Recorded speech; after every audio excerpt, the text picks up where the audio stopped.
भाई चिरंजीवी को अगर आपने एक सिंपल सुपरवाइजर के लुक में देखा है और सोचा कि भाई इस बार मेगास्टार कुछ अलग करने वाले हैं, तो ग्लाइम्स के लास्ट से कुछ सेकंड आपकी ये सोच कंप्लीटली चेंज कर देंगे। क्योंकि भाई काका का टाइटल ग्लाइम्स सिर्फ चिरंजीवी का इंट्रोडक्शन नहीं है, ये ग्लाइम्स एक ऐसे कैरेक्टर का हिंट देता है जिसका पास्ट में कुछ बहुत बड़ा और डेंजरस छुपा हुआ है। तो आज की वीडियो में बात करते हैं काका टाइटल ग्लाइम्स की क्या क्या देखने को मिले और भाई बॉबी कोली ने क्या सेटअप किया है, और सबसे इम्पोर्टेंट क्या ये फिल्म चिरंजीवी की फैन को एक प्रॉपर मास ट्रीट देने वाली है। नमस्कार दोस्तों, स्वागत है आपका हमारे यूट्यूब चैनल मूवीज टाइम पर, जहां हम देते हैं कुछ ही मिनट में डिटेल रिव्यू।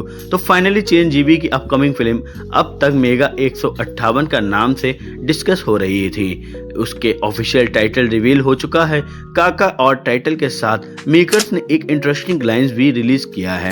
फिल्म को डायरेक्ट कर रहे हैं बॉबी कोली, और चिरंजीवी और बॉबी की ये सेकंड कोलैबोरेशन है। इससे पहले दोनों ने वाल्टर वेरिया में साथ में काम किया था, और इस बार ग्लाइम्स को देखकर लग रहा है कि बॉबी चिरंजीवी को एक डिफरेंट शेड में प्रेजेंट करने की कोशिश कर रहे हैं। ग्लाइम्स की ओपनिंग में चिरंजीवी सिंपल मैच्योर लुक में नजर आते हैं। उनका कैरेक्टर है के सत्यम, जो अम्माजी एक्वा इंडस्ट्रीज में सुपरवाइजर हैं। यहाँ सबसे इंटरेस्टिंग चीज ये है कि सत्यम का इंट्रोडक्शन किसी टाइपिकल मास हीरो की तरह नहीं होता है, ना कोई मैसिव एंट्री, ना कोई इमीडिएटली एक्शन। भाई बस एक नॉर्मल आदमी जो अपने वर्क प्लेस पर काम कर रहा है और सबसे कंफर्टेबली बात करते हैं। और ऑनेस्टली मुझे ये सेटअप काफी इंटरेस्टिंग लगा, क्योंकि जब एक सुपरस्टार को इतना नॉर्मल कैरेक्टर के रूप में इंट्रोड्यूस किया जाता है तो ऑटोमेटिकली एक क्वेश्चन दिमाग में आता है, इस आदमी का पास्ट क्या है। ग्लाइम्स में सुनील और गेटअप श्रीनु के कैरेक्टर के थॉट थोड़ा कॉमेडी एलिमेंट भी ऐड किए गए हैं। एक स्कूटर की को लेकर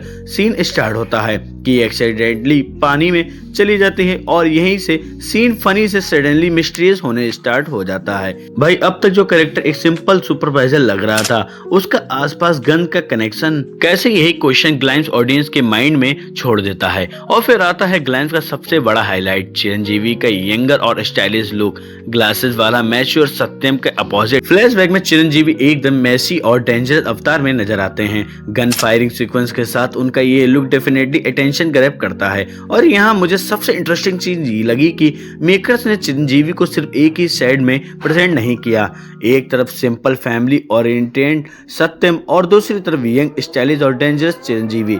इससे क्लियरली हिंट मिलता है कि स्टोरी में प्रेजेंट और पास्ट के बीच एक स्ट्रॉन्ग कनेक्शन होने वाला है। भाई अब बात करते हैं डायरेक्शन की, तो बॉबी कोली की सबसे बड़ी स्ट्रेट मुझे यहाँ से लगी कि ये उन्होंने ग्लाइम्स को एकदम स्ट्रेट फॉरवर्ड मास इंट्रोडक्शन नहीं बनाया। पहले कॉमेडी, फिर फैमिली, इमोशनल, और फिर मिस्ट्री, और फाइनली एक्शन। मतलब ग्लाइम्स कंटिन्यूसली टोन शिफ्ट करता है, और ये चीज क्यूरियोसिटी क्रिएट करती है और कि एक्चुअल मूवी में सत्यम का पास्ट क्या है, क्या वह सच में एक ऑर्डिनरी सुपरवाइजर है या फिर उसकी एक कंप्लीटली डिफरेंट आइडेंटिटी है। ग्लाइम्स इसका आंसर नहीं देता, और मेरे अकॉर्डिंग ये एक्चुअली अच्छी बात है। और भाई म्यूजिक की बात करें तो बिना ग्लाइम्स रिव्यू कंप्लीट ही नहीं हो सकता। म्यूजिक कंपोज कर रहे हैं एस थामान, और ग्लाइम्स में चिरंजीवी की क्लासिक फिल्म गैंग लीडर के पॉपुलर सॉन्ग चिकू चिकू चिलम का रिमिक्स टच यूज किया गया है। इस नॉस्टैल्जिक म्यूजिक की मॉडर्न मास बीजीएम के साथ कंबाइन करना चिरंजीवी फैंस के लिए डेफिनेटली एक ट्रीट है, स्पेशली जब यंग चिरंजीवी का एक्शन अवतार स्क्रीन पर आता है। तब म्यूजिक और विजुअल मिलकर प्रॉपर मास फील क्रिएट करते हैं। फिल्म में चिरंजीवी के साथ अनसरा राजन भी इंपॉर्टेंट रोल में हैं। और भाई डायरेक्शन बॉबी कोली के साथ चिरंजीवी की प्रीवियस सक्सेसफुली कोलैबोरेशन को देखते हुए एक्सपेक्टेशन नेचुरली हाई है। ओवरऑल काका टाइटल ग्लाइम्स मुझे एक प्रॉपर स्टोरी ओरिएंटेड मास ग्लाइम्स लगा। इसमें सिर्फ एक्शन दिखाकर हाइप क्रिएट करने की कोशिश नहीं की गई। इंस्टेंट मेकर्स ने एक मिस्ट्री सेटअप किया है। एक नॉर्मल आदमी, उसकी फैमिली, एक्वा इंडस्ट्रीज के बैकग्राउंड, पानी से निकलती गन, और फिर एक डेंजरस यंग चिरंजीवी।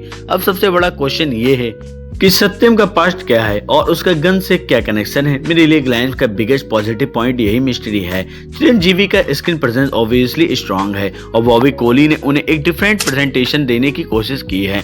कुछ लोगों को टाइटल काका थोड़ा अनयूजुअल लग सकता है, और सोशल मीडिया पर टाइटल को लेकर मिक्स्ड रिएक्शन भी देखने को मिल रहे हैं। लेकिन सिर्फ टाइटल का बेसिस पर फिल्म को जज करना बिल्कुल सही नहीं होगा, क्योंकि ग्लाइम्स ने स्टोरी के बारे में अभी बहुत कुछ रिवील नहीं किया है।